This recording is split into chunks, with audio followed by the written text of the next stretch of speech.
These are the new metal releases for May 15th, 2026. I have a mix of full album, singles, and EPs. I'll be talking about the new single by Anthrax, new EPs by Primus and Artillery, and some full albums by thrash band Acid Rain and death metal band Jungle Rot, and a few more underground bands. So let's get into it.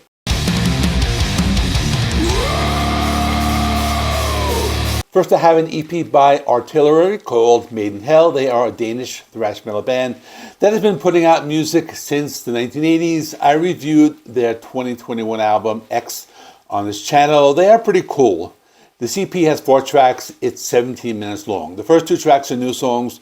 The third one is a re-recording of an older song. And the fourth one is a live track of an older song. The opening track, Made in Hell, starts off with some Middle Eastern sounding guitar riff, then it gets heavier as the song progresses. To be honest, at first it sounds like an Iron Maiden song, but then the thrash comes in and you hear that classic thrash gallop. Vocals are typical thrash metal vocals. This band has vocals that are bordering on power metal vocals, as they sometimes soar very high. Next track, Ghost in the Machine, is some classic melodic thrash with galloping rhythms and awesome lead guitar work. The riffs are pretty cool on this track. The third track, Into the Universe, was the re-recording. It has a very old school sound with more aggressive riffs and harsher vocals. This one also has some soaring vocals. The original song was from their 1985 debut, Fear of Tomorrow. The last track is a live track called The Almighty, originally from the 1985 debut. This was another cool old school track. It shows the band at the most raw and extreme.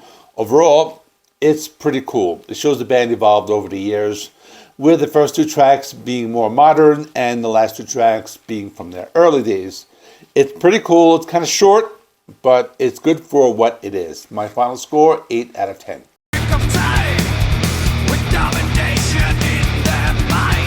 Next is Ghoul stars with the Dark Overlords of the Universe. This is the debut studio album by the Finnish horror punk heavy metal supergroup The Ghoul Stars, officially released on May 15, 2026 through Season Mist. The band, which originally formed in 2021, blends elements of heavy metal riffs, old school punk rock choruses, and thematic callbacks to 1980s VHS culture, sci-fi, classic B-movie horror, all that fun stuff.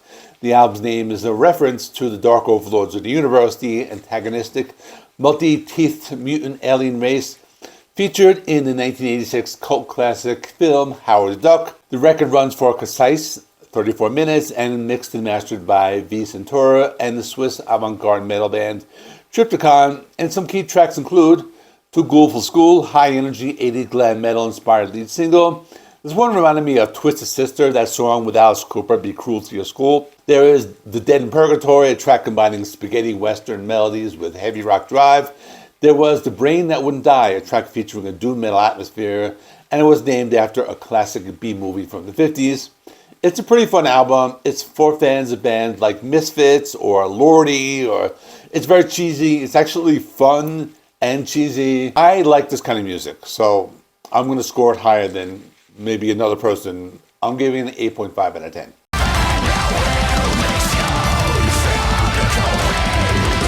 Next is Old Gods Awaken, its 4th full-length studio album by Canadian melodic death / symphonic folk metal band Atavistia, officially released on May 15, 2026 via Blood Blast distribution. The album spans 43 minutes, across 8 tracks, serves as the first installment of a planned 2-album concept piece focused on a return to ancient ways of life and humanity's reconnection with nature. The sound is mostly technical, symphonic, melodic death metal, but they also added some folk metal influences into the record. You can hear traditional acoustic elements with blasting drums and orchestration, and some key tracks include Raise All Thy Thorns, an epic folklore-driven introduction setting the atmosphere, Mystic Tavern, a high-tempo track with fast riffs and aggressive vocal pacing, The Seeker of Time, a shorter, direct melodic death metal piece with piercing leads and unifying choruses and lead vocal breaks. And another track I probably will be mispronouncing, Ice Skogen's Jupe, the album's single and the band's first track written entirely in Swedish, with catchy Finch roll-inspired rhythmic patterns. This is one more of a acquired taste. If you like fantasy-based metal with folky type sound, you might like it. Keep in mind, it gets heavy at times, but it's always melodic. To me, it sounds like a cross between melodic death metal and power metal. It's okay for me. I'll give it 7.5 out of 10, but I think fans of the genre might score it higher.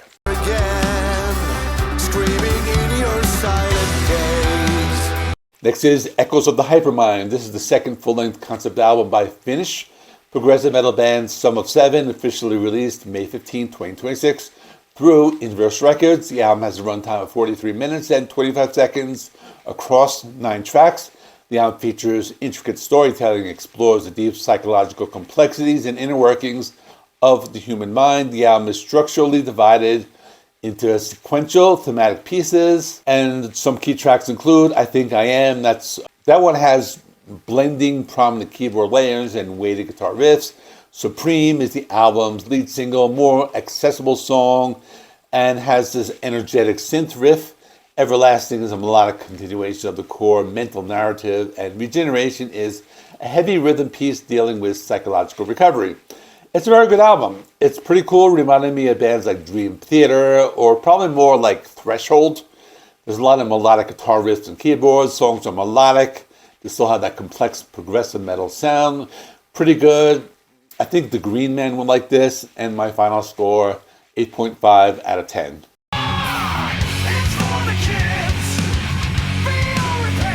Okay, let's talk about Anthrax. It's for the kids.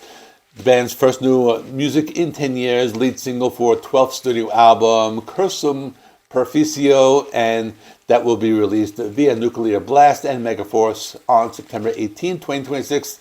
I'm really looking forward to it. It's the follow-up to 2016 album For All Kings, and I've literally been waiting 10 years for a new album because Anthrax is one of my favorite bands of all time. And a single produced by Jay Rustin and Anthrax, partially recorded mixed at Dave Grohl Studio 606 in LA, and the music video directed by Don Argett.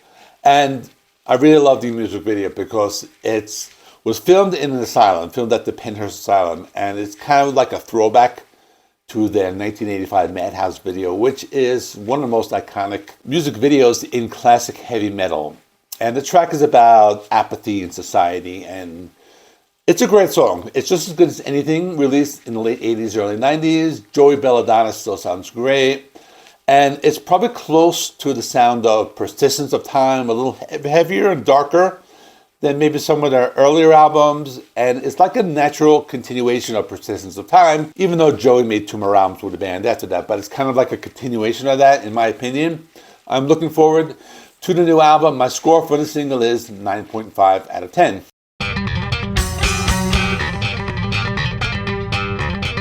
Next is A Handful of Nugs, a 4th song EP by Primus, released May 15th, 2026 through Prawn Song Records. And it's the band's first studio material featuring the new drummer, John Hoffman. He joined after the band's Interstellar Drum Derby audition process. The title of the EP is inspired by Les Claypool's real-life hobby of gold prospecting, and it has 4 tracks. I know one song was released last year. The opening track is The Old Grizz, and the most classic Primus sounding track on the album. It has pretty cool, that classic bass guitar sound, very weird, very indescribable signature sound of Primus. Sounds like something that could have been on Sailing on the Seas of Cheese. Next is Holy Diver, a cover of the Dio song featuring vocals from Puddle's Pity Party. To be honest, I didn't like this one that much. It was like a typical cover of Holy Diver, but with the bass guitar turned up very loud. Then there was Little Lord Fentanyl, a studio track with Maynard James Keenan of Pussifer and Tool. And I know this one was released last year. I didn't listen to it until now. It's not too bad. Has a classic Primus sound, and there was the classic bass guitar sound and some strange and haunting melodies. Kind of a trippy song. Last was a live recording of Duchess and the Proverbial Mind Spread, recorded at Man Music Center in Philly, and originally released back in 1997. It was on the album, the Brown album, which was their 5th album, and put out by Prawn Song and Interscope Records. And I like that one. It's very kind of like a jazzy Primus song. My final score for this one is only going to be a 7 out of 10. The Holy Diver cover brings it down a bit. But the rest of the song is really good. I really like the first song.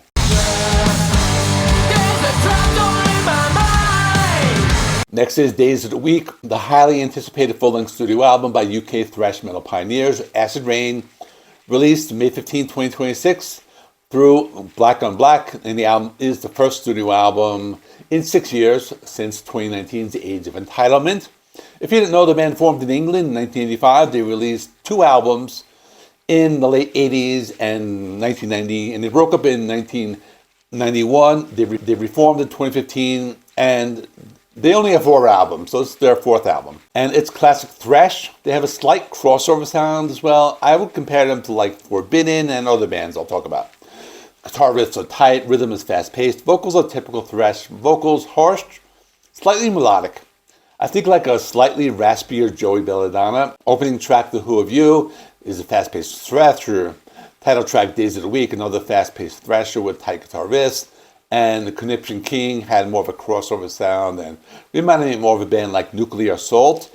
And the track Lonely, which has some of the best guitar riffs and the classic old school thrash sound. This one was very good. I actually had never listened to the band before. I had heard other channels talk about them. I think it's a good album to tide you over until the new Anthrax comes out. They have a sound maybe slightly similar, or at least in my opinion, but my score for this will be 8.5 out of 10. It's a solid thrash album, and I will be listening to this one a little bit more.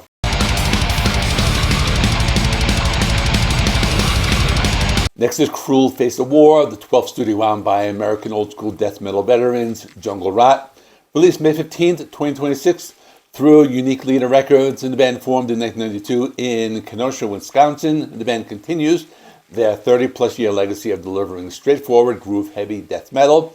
The album also features David Ingrid of Benediction, formerly a bolt thrower, on the track Horrors Vile. The album starts with an intro track, about a minute long. The first main track is called Apocalyptic Dawn. This is just some old school meat and potatoes death metal. It has lyrics that describe what will happen after a nuclear bomb is dropped. The title track are pretty self-explanatory in terms of lyrical content, but as for music, it's more death metal. Lots of chugging guitars, fast-paced drum beats. It's kind of death metal, it's pretty straightforward, not very difficult to listen to.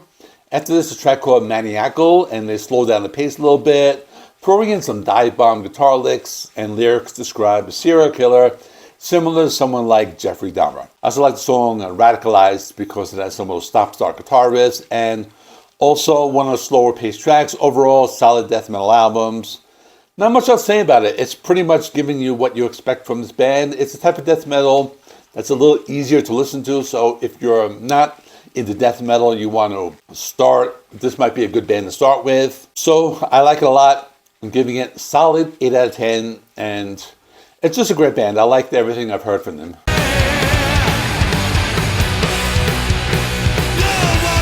Next is Gozu VI, that's 6, and the 6th studio album by Boston-based stoner rock and heavy fuzz metal band Gozu, released May 15, 2026 through Blacklight Media and Metal Blade Records, produced and mixed by Benny Grotto at Mad Oak Studios. The album marks a significantly darker, heavier, and more emotionally raw chapter for the band. Frontman and guitarist Mark Gaffney channeled a period of intense personal and emotional distress into writing process, spending 2 years relentlessly focused on guitar work and lyricism.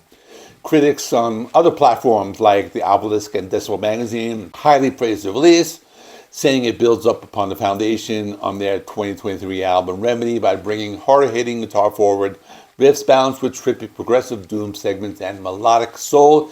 The album consists of 8 tracks with a total runtime of approximately 45 minutes. And some key tracks include Corinthian Leatherface, the second single, combining signature stoner fuzz with Motown-inspired grooves and classic rock. There's Midnight Express. It's slower, heavier, and has lots of fuzz and deep doom metals. And there's Corvette Summer. That's an old school driving rock finale and a nod to Led Zeppelin's Immigrant Song. I think this last one is named after that old movie from the 70s with Mark Hamill. I remember my parents took me to see that after seeing Star Wars for the first time. This is back in like 1978 or something like that.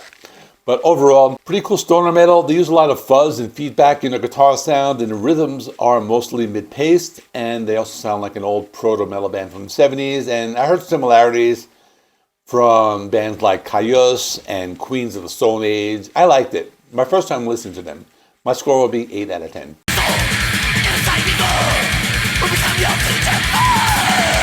Okay, last time to talk about Dwellers of the Twilight Void, sophomore full-length studio album by Washington, D.C. based thrash metal band Desolus, released May 15, 2026 via Hell's Headbangers Records. The album is a follow-up to their highly acclaimed 2024 debut album, System Shock. They expanded the lineup for this release to form a trio into a four-piece by adding drummer Gozu VI, I'm probably mispronouncing that, and their previous drummer Travis Stone went to second guitar. So they have a twin guitar assault, and they have darker, bloodier, and more diabolical old school sound. So the album clocks in at 36 minutes, and it blends high-speed 80s German American thrash metal. Think of bands like Sodom, Creator, Slayer, but with blackened textures and lots of brutality, kind of hints of early death metal as well. And some key tracks include The Portal. It's a lo-fi, synth-driven cinematic horror intro track, and Dweller of the Twilight Void. It's a razor-sharp title track single, and there was The Pact, Sealed in Blood, had elements of black and thrash metal, and they have a cover of Slayer's Show No Mercy. If I have one complaint, is that the production is very loud, so it might affect how you hear it, especially if you listen with headphones. But otherwise, it's a pretty decent album. If you like early albums by Creator or Slayer, I think you'd like this. It's very raw. Songs have an old school sound. My score is going to be 7.5 out of 10. I took off half a point for the production issues. But that's all. And check out last week's episode. That should be appearing on the screen right now. Thanks for watching. Please like this video. It helps me with the YouTube algorithm. Please subscribe. If you're not already, I do rock and metal reviews, rankings, and more. Thanks for watching. See you in the next one. Standing.